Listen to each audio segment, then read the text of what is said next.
মধ্যপ্রাচ্যের চলমান সংঘাতে আবারও নতুন বিতর্কের মুখে পড়েছে যুক্তরাষ্ট্রের প্রতিরক্ষা দপ্তর পেন্টাগন।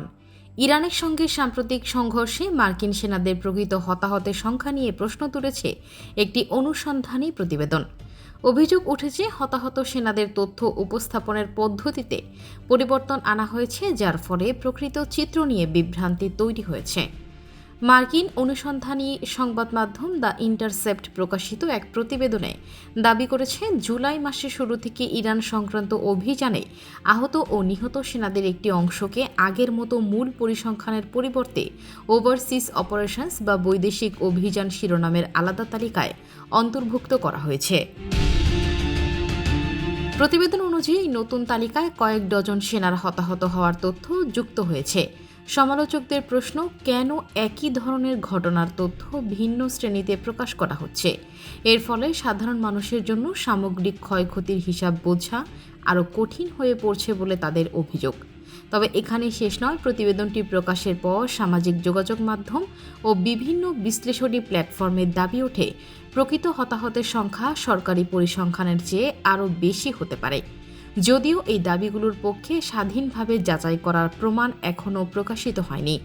অন্যদিকে পেন্টাগন এসব অভিযোগ সরাসরি অস্বীকার করেছে। মার্কিন প্রতিরক্ষা দপ্তরের একজন মুখপাত্র জানিয়েছেন, তথ্য গোপনের কোনো প্রশ্নই নেই। তার ভাষায়, সামরিক অভিযানের ধরন এবং নতুন অপারেশনাল কাঠামোর কারণে পরিসংখ্যান প্রকাশের পদ্ধতিতে কিছু প্রশাসনিক পরিবর্তন আনা হয়েছে। এর উদ্দেশ্য তথ্য লুকানো নয়, বরং বিভিন্ন ধরনের অভিযানের হিসাব আলাদাভাবে সংরক্ষণ করা। পেন্টাগনের দাবি, সব হতাহতের তথ্য সরকারি নথিতেই রয়েছে এবং নির্ধারিত নিয়ম অনুসারেই প্রকাশ করা হচ্ছে। তবে বিষয়টি এখানেই থেমে নেই। সামরিক বিশ্লেষকদের একাংশ বলছেন, যুদ্ধ চলাকালে হতাহতের পরিসংখ্যান প্রকাশ সবসময় সংবেদনশীল বিষয়। কারণ এই সংখ্যা শুধু সামরিক বাস্তবতায় তুলে ধরে না, বরং রাজনৈতিক সিদ্ধান্ত, জনমত এবং আন্তর্জাতিক কূটনীতিতেও এর বড় প্রভাব পড়ে। বিশেষজ্ঞদের মতে, যদি তথ্য প্রকাশের পদ্ধতি বদলানো হয় তাহলে সেটি স্পষ্টভাবে ব্যাখ্যা করা জরুরি, অন্যথায় বিভ্রান্তি তৈরি হওয়া স্বাভাবিক।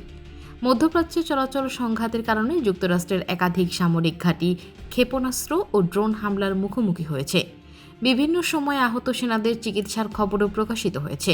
তবে প্রতিটি ঘটনার পূর্ণাঙ্গ তথ্য নিরাপত্তাজনিত কারণে সবসময় প্রকাশ করা হয় না বলেই জানিয়েছেন মার্কিন সামরিক কর্তৃপক্ষ।